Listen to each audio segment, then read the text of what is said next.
अरण्य कांड की संक्षिप्त कथा।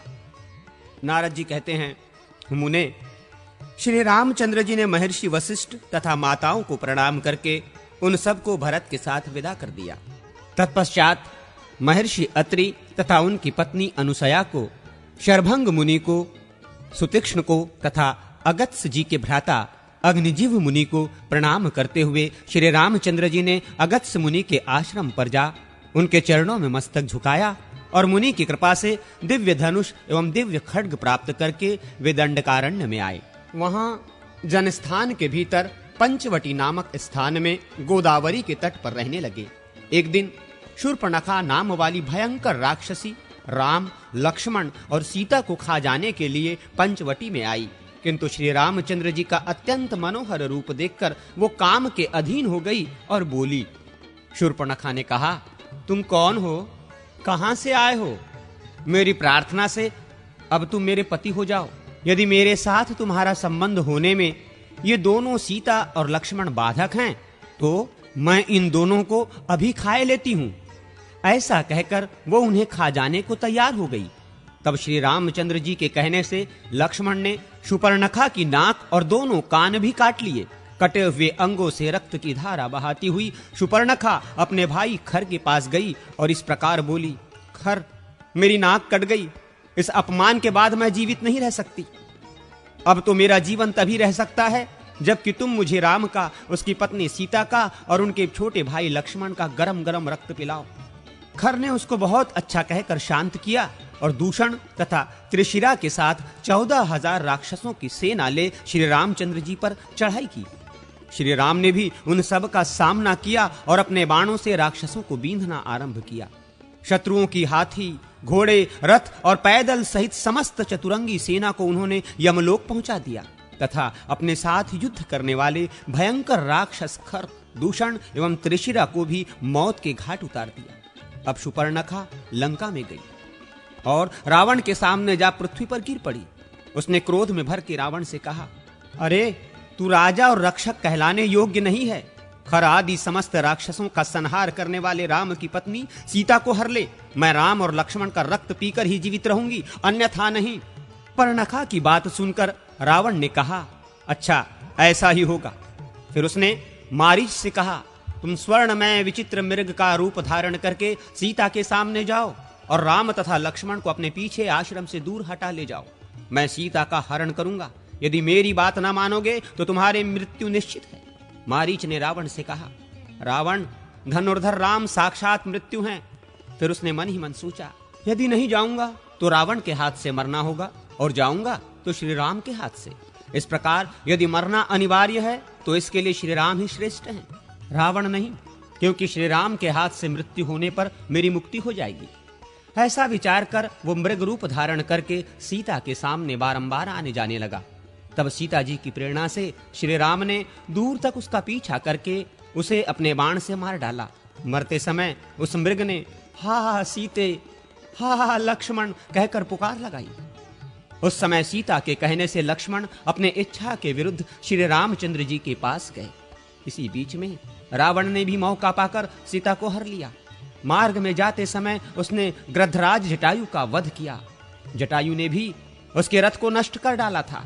रथ न रहने पर रावण ने सीता को कंधे पर बिठा लिया और उन्हें लंका में ले जाकर अशोक वाटिका में रखा। वहां सीता से बोला, तुम मेरी पटरानी बन जाओ। फिर राक्षसियों की ओर देखकर कहा, निशाचरियो, इसकी रखवाली करो। उधर श्री रामचंद्र जी जब मारीच को मारकर लौटे तो लक्ष्मण को आते देख बोले, सुमित्रानंदन, वो मृग तो मायामय था, वास्तव में वो एक राक्षस था। किंतु तुम जो इस समय यहां आ गए, इससे जान पड़ता है निश्चय ही कोई सीता को हर ले गया। श्री रामचंद्र जी आश्रम पर गए किंतु वहां सीता नहीं दिखाई दी। उस समय वे आर्त होकर शोक और विलाप करने लगे। हा प्रिय जानकी, तू मुझे छोड़कर कहां चली गई? लक्ष्मण ने श्री राम को सांत्वना दी। तब वे वन में घूम घूम कर सीता की खोज करने लगे। इसी समय इनकी जटायु से भेंट हुई। जटायु ने ये कहकर कि सीता को रावण हर ले गया है, प्राण त्याग दिया। तब श्री रघुनाथ जी ने अपने हाथ से जटायु का दाह संस्कार किया। इसके बाद उन्होंने कबंध का वध किया। कबंध से शाप मुक्त होने पर श्री रामचंद्र जी से कहा, आप सुग्रीव से मिलिए। किष्किंधा कांड की संक्षिप्त कथा। नारद जी कहते हैं, श्री रामचंद्र जी पंपा सरोवर पर जाकर सीता के लिए शोक करने लगे। वहां वे शबरी से मिले। फिर हनुमान जी से उनकी भेंट हुई। हनुमान जी उन्हें सुग्रीव के पास ले गए और सुग्रीव के साथ उनकी मित्रता कराई। श्री रामचंद्र जी ने सबके देखते देखते ताड़ के 7 वृक्षों को एक ही बाण से बींध डाला और दुदुम्भि नामक दानव के विशाल शरीर को पैर की ठोकर से 10 योजन दूर फेंक दिया। इसके बाद सुग्रीव के शत्रु वाली को, जो भाई होते हुए भी उनके साथ वैर रखता था, मार डाला और किष्किंधापुरी वानरों का साम्राज्य, रूमा एवं तारा, इन सब को ऋष्यमुख पर्वत पर वानर राज सुग्रीव के अधीन कर दिया। तदनंतर किष्किंधापुरी के स्वामी सुग्रीव ने कहा, श्री राम, आपको सीता जी की प्राप्ति जिस प्रकार भी हो सके ऐसा उपाय मैं कर रहा हूं। ये सुनने के बाद श्री रामचंद्र जी ने माल्यवान पर्वत के शिखर पर वर्षा के 4 महीने व्यतीत किए और सुग्रीव किष्किंधा में रहने लगे। चौमासे के बाद भी जब सुग्रीव नहीं दिखाई दिए, तब श्री रामचंद्र जी की आज्ञा से लक्ष्मण ने किष्किंधा में जाकर कहा, सुग्रीव, तुम श्री रामचंद्र जी के पास चलो, अपनी प्रतिज्ञा पर अटल रहो, नहीं तो वाली मरकर जिस मार्ग से गया है वो मार्ग अभी बंद नहीं हुआ है।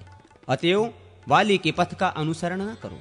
सुग्रीव ने कहा, सुमित्रानंदन, विषय भोग में आसक्त हो जाने के कारण मुझे बीते हुए समय का भान न रहा, अतः मेरे अपराध को क्षमा कीजिए। ऐसा कहकर वानरराज सुग्रीव श्री रामचंद्र जी के पास गए और उन्हें नमस्कार करके बोले, भगवन, मैंने सब वानरों को बुला लिया है।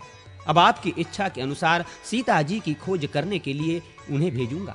वे पूर्वादि दिशाओं में जाकर 1 महीने तक सीता जी की खोज करें। जो 1 महीने के बाद लौटेगा उसे मैं मार डालूंगा। ये सुनकर बहुत से वानर पूर्व, पश्चिम और उत्तर दिशाओं के मार्ग पर चल पड़े तथा वहां जनक कुमारी सीता को न पाकर नियत समय के भीतर श्री राम और सुग्रीव के पास लौट आए। हनुमान जी श्री रामचंद्र की दी हुई अंगूठी लेकर अन्य वानरों के साथ दक्षिण दिशा में जानकी की खोज कर रहे थे। वे लोग सुप्रभा की गुफा के निकट विंध्य पर्वत पर 1 ही मास से अधिक काल तक ढूंढते फिरे, किंतु उन्हें सीता जी का दर्शन नहीं हुआ। अंत में निराश होकर आपस में कहने लगे, हम लोगों को व्यर्थ ही प्राण देने पड़ेंगे। धन्य है वो जटायु जिसने सीता के लिए रावण के द्वारा मारा जाकर युद्ध में प्राण त्याग दिया। उनकी ये बातें संपाति नामक गृध के कानों में पड़ी। वो वानरों के प्राण त्याग की चर्चा से उनके खाने की ताक में लगा था, किंतु जटायु की चर्चा सुनकर रुक गया और बोला, वानरों, जटायु मेरा भाई था। वो मेरे ही साथ सूर्यमंडल की ओर उड़ा चला जा रहा था। मैंने अपनी पांखों की ओट में रखकर सूर्य की प्रखर किरणों के ताप से उसे बचाया। अतः वो तो सकुशल बच गया, किंतु मेरी पांखें जल गई, इसलिए मैं यहीं गिर पड़ा। आज श्री रामचंद्र जी की वार्ता सुनने से फिर मेरे पंख निकल आए। अब मैं जानकी को देखता हूं। वे लंका में अशोक वाटिका के भीतर हैं। लवण समुद्र के द्वीप में त्रिकुट पर्वत पर लंका बसी हुई है। यहां से वहां तक का समुद्र 100 योजन विस्तृत है। ये जानकर सब वानर श्री राम और सुग्रीव के पास जाएं और उन्हें सब समाचार बता दें।